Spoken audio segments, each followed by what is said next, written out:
Thomas శిశు సువార్త. ఈ క్రింది అనువాదం Ronald F. Hock the infancy gospels of James and థామస్లో ముద్రించబడిన గ్రీకు వచనం ఆధారంగా రూపొందించబడింది. ఈ వచనం టిసెచ్హాండార్ ఏ యొక్క కొద్దిగా సవరించిన వెర్షన్. అధ్యాయాలు మరియు శ్లోకాలు స్కాలర్స్ వెర్షన్ అనువాదంలో విభజించబడ్డాయి. అధ్యాయం 1. ఇజ్రాయేలీయుడైన తోమా, నా సహోదరులారా, అన్యజనులారా, మన రక్షకుడైన యెషువా మెస్సియా పుట్టిన తరువాత ఆయన నా దేశంలో చేసిన బాల్యాన్ని, గొప్పతనాన్ని మీకు తెలియజేస్తున్నాను. ఇది దాని ప్రారంభం. అధ్యాయం 2. బాలుడైన యెషువా 5 సంవత్సరాల వయస్సులో ఉన్నప్పుడు అతను ప్రవహించే ప్రవాహం యొక్క ఇరుకైన భాగంలో ఆడుకుంటున్నాడు. అతను ప్రవహించే నీటిని చెరువులలోకి పోస్తున్నాడు. వెంటనే అవి శుభ్రం చేయబడ్డాయి మరియు అతను ఒకే మాటతో వీటిని ఆజ్ఞాపించాడు. మరియు అతను మట్టిని తయారు చేసిన తరువాత దాని నుండి 12 పిచ్చుకలను తయారు చేశాడు. మరియు అతను ఈ పనులు చేసినప్పుడు అది సబ్బాత్. కానీ అతనితో ఆడుకునే ఇతర పిల్లలు కూడా చాలామంది ఉన్నారు. అప్పుడు ఒక యూదుడు సబ్బాతులో యెషువా ఆడుకుంటున్నది చూసి వెంటనే వెళ్ళి యెషువా తండ్రి యోసేపుతో, చూడు, నీ కొడుకు ఆ నది లాంటివాడు. అతను మట్టిని తీసుకొని 12 పక్షులను తయారు చేసి సబ్బాతును అపవిత్రం చేశాడా అని చెప్పాడు. యోసేపు ఆ ప్రాంతానికి వెళ్ళి అతన్ని చూసి, విశ్రాంతి దినాన చేయకూడని పనులు నువ్వెందుకు చేస్తున్నావు అని అరిచాడు. అయితే యెషువా తన చేతులు చప్పట్లు కొట్టి, పిచ్చుకలతో, వెళ్ళిపోండి, ఎగరండి, మీరు బ్రతికి ఉన్నారు కాబట్టి నన్ను గుర్తుంచుకో అని అరిచాడు. మరియు పిచ్చుకలు కేకలు వేస్తూ వెళ్ళిపోయాయి. యూదులు దీనిని చూసి ఆశ్చర్యపోయారు. వారు వెళ్ళిపోయిన తర్వాత యెషువా ఏమి చేశాడో తమ నాయకులకు వివరించారు. అధ్యాయం 3. అన్నా కుమారుడు శాస్త్రి యెషువాతో అక్కడ నిలబడి ఉన్నాడు. ఒక విల్లో చెట్టు కొమ్మను తీసుకొని యెషువా సేకరించిన నీటిని చెదరగొట్టాడు. యెషువా ఏమి జరిగిందో చూసి కోపంగా అతనితో, నీవు భక్తిహీనుడవు, బుద్ధి లేనివాడా, చెరువులు నీళ్లు నీకు ఏమి చేశాయి? ఇప్పుడు దీన్ని గమనించు, నువ్వు ఎండిపోతావు. ఒక చెట్టు నుండి బయటపడితే మీరు ఎప్పటికీ ఆకులు, వేర్లు లేదా పండ్లు ఉత్పత్తి చేయరు. వెంటనే ఆ పిల్లవాడు పూర్తిగా వాడిపోయాడు. తర్వాత యెషువా వెళ్ళి యోసేపు ఇంటికి తిరిగి వెళ్ళాడు. వాడిపోయిన వాడి తల్లిదండ్రులు అయితే తమ చిన్న పిల్లవాడి మృతదేహాన్ని తీసుకువెళ్తూ విలపించారు. తర్వాత వారు యోసేపు దగ్గరకు వెళ్ళి, ఇలా చేసిన పిల్లవాడి బాధ్యత నీదే అని నిందించారు. అధ్యాయం 4. తరువాత అతను మళ్ళీ గ్రామం గుండా వెళుతుండగా పరిగెడుతున్న పిల్లవాడు అతని భుజాన్ని గుద్దుకున్నాడు.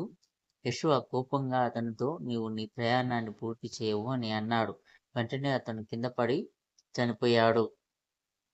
అప్పుడు ఏమి జరిగిందో చూసిన కొంతమంది, ఈ పిల్లవాడు ఎక్కడి నుండి వచ్చాడు? అతని ప్రతి మాట పూర్తయిన చర్యగా ఉంది అని అన్నారు. యోసేపు దగ్గరకు వెళ్ళి చనిపోయిన వాడి తల్లిదండ్రులు అతనిలో తప్పు కనుగొన్నారు. వారు, నీకు అలాంటి బిడ్డ ఉన్నందున నీవు మాతో గ్రామంలో నివసించడానికి లేదా కనీసం అతనికి శపించకుండా ఆశీర్వదించడానికి నేర్పించడానికి అనుమతి లేదు, ఎందుకంటే మా పిల్లలు చనిపోయారు అని అన్నారు. అధ్యాయం 5. మరియు తన బిడ్డను పక్కకు తీసుకెళ్ళి, నీవు ఈ పనులు ఎందుకు చేస్తున్నావు? ఈ ప్రజలు బాధపడుతున్నారు మరియు వారు మనల్ని ద్వేషిస్తారు మరియు మనకు ఇబ్బంది కలిగిస్తారు అని హెచ్చరించాడు. అప్పుడు యెషువా ఇలా అన్నాడు, నేను మాట్లాడే మాటలు నావి కాదని నాకు తెలుసు. అయినప్పటికీ నేను మీకోసం మౌనంగా ఉంటాను. కానీ ఈ ప్రజలు వారి శిక్షను భరిస్తారు. వెంటనే అతనిపై ఆరోపణలు చేసిన వారు అందులయ్యారు. అతను చేసిన పనిని వారు చూసినప్పుడు వారు చాలా భయపడ్డారు మరియు ఏమి చేయాలో తెలియలేదు. మరియు వారు అతని గురించి మాట్లాడుతూ, అతను మాట్లాడే ప్రతి మాట, అది మంచిదైనా చెడ్డదైనా, అది ఒక సంఘటన మరియు ఒక అద్భుతం అవుతుంది అని అన్నారు. అయితే యెషువా ఇలా చేశాడని యోసేపు చూసినప్పుడు అతను కోపంగా ఉన్నాడు మరియు అతని చెవిని పట్టుకొని చాలా గట్టిగా లాగాడు. అప్పుడు ఆ పిల్లవాడు కోపంగా అతనితో, నువ్వు వెతికి కనుగొనకపోవడం చాలు, కానీ నువ్వు ఇంత తెలివి తక్కువగా ప్రవర్తించడం చాలా ఎక్కువ. నేను నీ వాడిని కాదని నీకు తెలియదా? నన్ను ఇబ్బంది పెట్టకు అని అన్నాడు. అధ్యాయం 6. జక్కయ్య అనే బోధకుడు యెషువా యోసేపుతో చెప్పినదంతా విని ఆశ్చర్యపోయి, చిన్న పిల్లవాడిలాగా ఈ మాటలు పలుకుతాడు అని తనలో తాను చెప్పుకున్నాడు. యోసేపును పక్కకు తీసుకెళ్ళి, నీకు తెలివైన పిల్లవాడు ఉన్నాడు, అతనికి మంచి మనస్సు ఉంది, కానీ అతను అక్షరాలు నేర్చుకునేలా అతన్ని నాకు ఇవ్వు. అతను తిరుగుబాటు చేయకుండా ఉండటానికి నేను అతనికి అన్ని జ్ఞానాలను నేర్పుతాను అని అన్నాడు. యోసేపు అతనితో ఇలా అన్నాడు, దేవుడు తప్ప మరెవరు ఈ బిడ్డను అణగదొక్కలేరు. సోదరా, అతన్ని చిన్న శిలువగా పరిగణించవద్దు. యోసేపు ఇలా చెప్పడం యేషూవ విని నవ్వుతూ జక్కయ్యతో ఇలా అన్నాడు, నిజంగా బోధకుడా, నా తండ్రి నీతో చెప్పినది నిజమే. నేను ఈ ప్రజలకు ప్రభువును, మరియు నేను ఇక్కడ మీ సమక్షంలో ఉన్నాను, మరియు మీ మధ్య జన్మించాను, మరియు మీతో ఉన్నాను. మీరు ఎక్కడ నుండి వచ్చారో మరియు మీ జీవితంలో ఎన్ని సంవత్సరాలు ఉంటాయో నాకు తెలుసు. నేను మీకు నిజం చెప్తున్నాను బోధకుడా, మీరు ఎప్పుడు జన్మించారో నేను ఉన్నాను. మరియు మీరు పరిపూర్ణ బోధకుడిగా ఉండాలనుకుంటే నా మాట వినండి. నేను మరియు నన్ను మీ వద్దకు పంపిన వ్యక్తి తప్ప మరెవరికి తెలియని జ్ఞానాన్ని మీకు బోధిస్తాను. ఎందుకంటే మీరు నా శిష్యుడు మరియు నేను మిమ్మల్ని తెలుసు. మీరు ఎంత వయసు గలవారు మీరు జీవిస్తారు.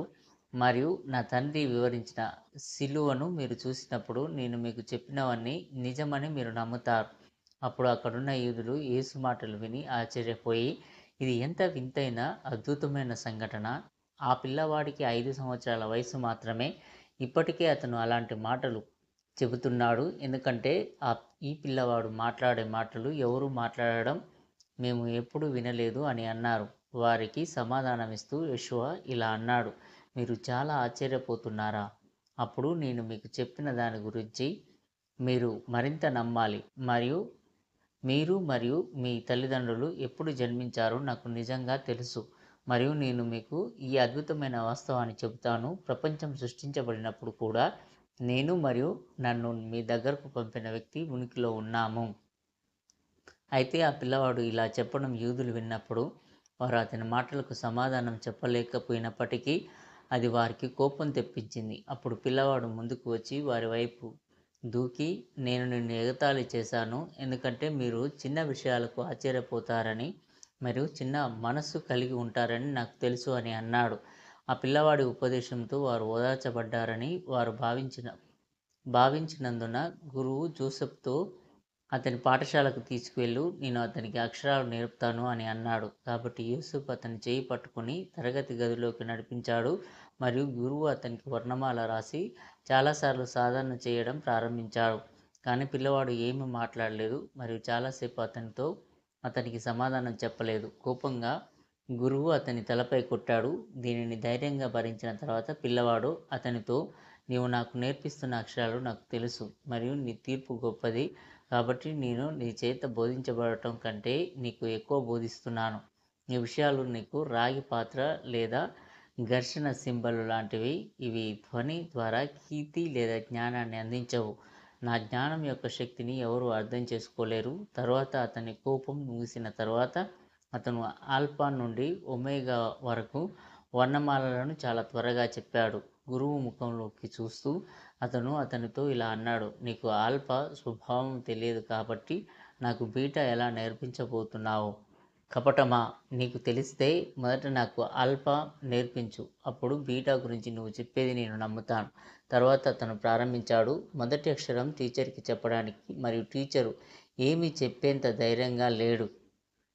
తర్వాత చాలామంది వింటుండగా అతను జక్కయ్యతో, బోధకుడా వినండి మరియు మొదటి అక్షరం యొక్క నిర్మాణాన్ని గమనించండి. దానికి 2 ప్రామాణిక పంక్తులు ఎలా ఉన్నాయి మరియు మధ్యలో ఒక బిందువుకు వచ్చి అక్కడే ఉండి కలిసి రావడం, పైకి లేవడం ఎలా ఉన్నాయి.